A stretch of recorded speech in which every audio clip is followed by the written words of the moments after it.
Story number 18. The Divided Kingdom. After many years, David died, and his son Solomon began to rule over Israel.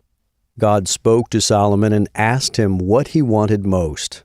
When Solomon asked for wisdom, God was pleased and made him the wisest man in the world. Solomon learned many things and was a very wise judge. God also made him very wealthy. In Jerusalem, Solomon built the temple for which his father David had planned and gathered materials. People now worshiped God and offered sacrifices to him at the temple instead of at the tent of meeting. God came and was present in the temple, and he lived there with his people. But Solomon loved women from other countries. He disobeyed God by marrying many women, almost 1,000 of them. Many of these women came from foreign countries and brought their gods with them and continued to worship them. When Solomon was old, he also worshiped their gods. God was angry with Solomon, and as a punishment for Solomon's unfaithfulness, he promised to divide the nation of Israel into 2 kingdoms after Solomon's death. After Solomon died, his son Rehoboam became king. Rehoboam was a foolish man. All the people of the nation of Israel came together to confirm him as king. They complained to Rehoboam that Solomon had made them do a lot of hard work and pay a lot of taxes. Rehoboam foolishly answered them, "You thought my father Solomon made you work hard, but I will make you work harder than he did, and I will punish you more harshly than he did."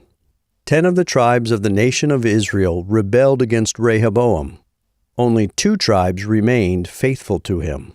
These 2 tribes became the kingdom of Judah.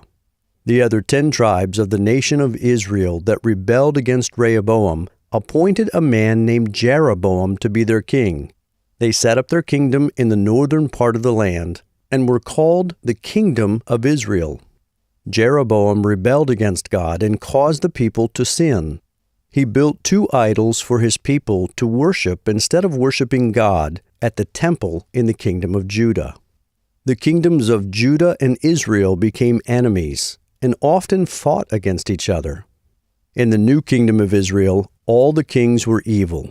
Many of these kings were killed by other Israelites who wanted to become king in their place.